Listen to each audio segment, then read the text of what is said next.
Salam everyone. In Muslim history, notable magicians are quite rare. Either their identities are kept hidden, they aren't that big to be known, or they are irrelevant when it comes to Muslim history. Usually, it's the latter. But there are a couple of them that history has recorded, or should I say forced to record, because their works have advanced occultism and magic as a whole. You could say they are pioneers in their field. One such individual has had his name recorded in history. Some people call him a scholar in occultism. I call him a magician for what he has done for sorcery as a whole. His name? Sirajuddin al-Sakaki.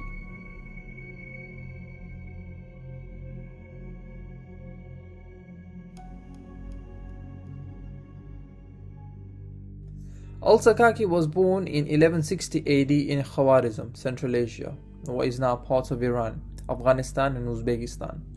He was of Persian descent, so most likely he was from the Iranian part of Khawarezm. Apart from this, not much is known about his early life, his family, siblings, or whether he got married or not. There are reports to say that he was a blacksmith prior to becoming a magician, because there are reports to say that when he was 30, he crafted an iron chestplate for a king. Who that king was is unknown. But this proved to be a turning point in his life. When he was asked to bring the crafted chestplate to court, al-Sakaki noticed a man sitting inside a circle of people. Everyone around the man was in awe for some reason. No one knows why, or why they were in awe, or who this man was. But they were in some sort of admiration for this strange man. He asked around for who this man was, and they told him he was a scholar. Possibly feeling some sort of jealousy coming from the way this man was popular, al-Sakaki asked if he could become a scholar as well, but people told him he was too old to become one. Determined to prove people wrong and attaining the same level of respect the scholar has achieved, al-Sakaki set out to become a scholar. 10 years later, however, he couldn't become the scholar he set out to be. He was still struggling with his studies in his early 40s. Frustrated, he went to the mountains and experienced some sort of enlightenment that motivated him to pursue his studies once more. In regards to who that famous scholar was, some people speculate that he was probably another well-established magician, given the way that everyone was in awe around him.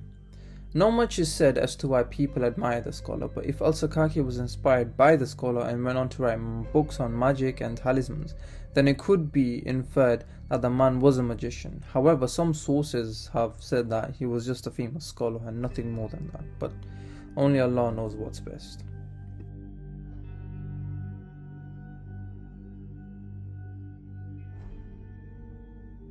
Here is where everything gets interesting.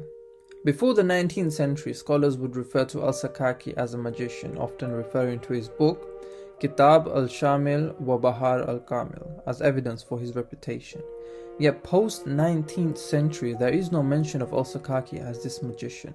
He is often looked towards as a simple scholar who has created books on the study of linguistics of Arabic. Yet when people start studying him in more depth, they are horrified to learn of his history as a magician. His book is perhaps a widely accomplished book for sorcerers and magicians alike. However, it hasn't been translated into English as of yet.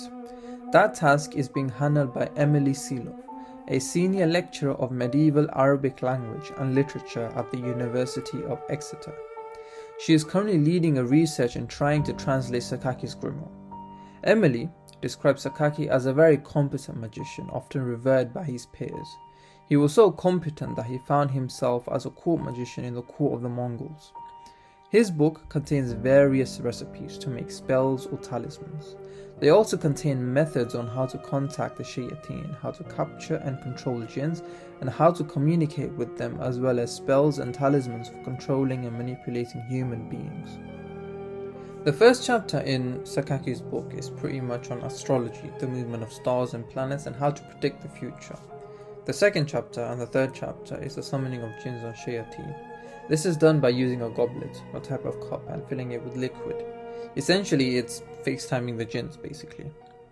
The fourth chapter is binding spells to be used on jinns and using magic to treat diseases. Then the fifth chapter is on drawing power from astrology, planets, suns, etc., similar to the first chapter. but it mentions the use of talismans and inscriptions to help him to do so. The most shocking thing, or at least to me, is that in the book Sakaki has mentioned verses from the Quran, names of the Prophet, and even names of the angels, as if trying to summon them themselves. There is some dark stuff in the book, and even Emily as a professor was shocked to learn the type of things that Sakaki has said, which include trying to contact Iblis himself under a pseudonym I won't mention. Though she does justify why Sakaki had to be as dark as he was. He was in the court of the Mongols, one of the most vicious people known to man.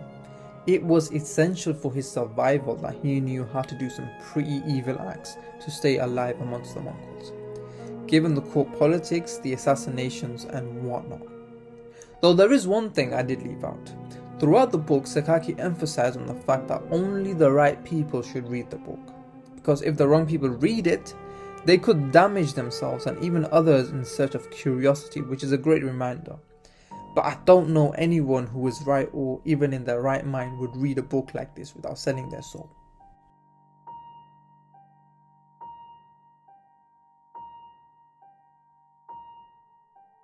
There were instances in Sakaki's life that were recorded where his magic would come into play. One of his most famous recorded magic was that he made a magical statue that was to be used in a war between the last king of Khawarezm and the Abbasid Caliph of Baghdad. He made the statue to help the Khawarezm Empire win the war against the Abbasids. However, it backfired and the Abbasids won the war.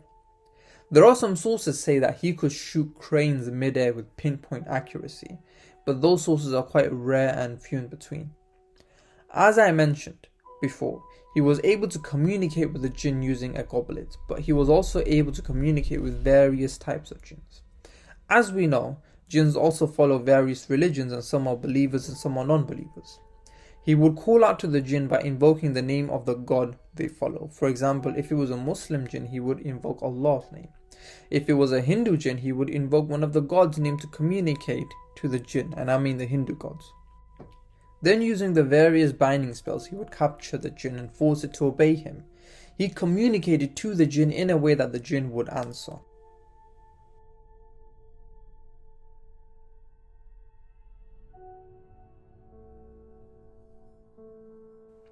Magicians are often known to be jahil, ignorant or illiterate, or at least within Islam. But Sakaki was a master of the Arabic language. He was from the Hanafi madhab, who read the Quran, studied it in depth to the point where he reached the conclusion that the language in the Quran was one of the most powerful language in existence. He was a scholar, and that was the most dangerous thing. He could easily misguide someone into dabbling into sorcery, though he repeatedly says in the book itself that those who don't understand it should not dabble in it. It is also dangerous because as a scholar he has both the knowledge of the Quran, and as a magician he was an expert in sorcery. His book became an abomination of sorts, mixing Quranic language with that of spells, incantations and summoning. And lastly, before the 19th century he was known as a magician basically, yet after the 19th century he was not. It was almost as if scholars have tried to hide his past out of sheer embarrassment it would cause. Without Emily's seed of studies, we wouldn't have known whether Sakaki was a magician or not.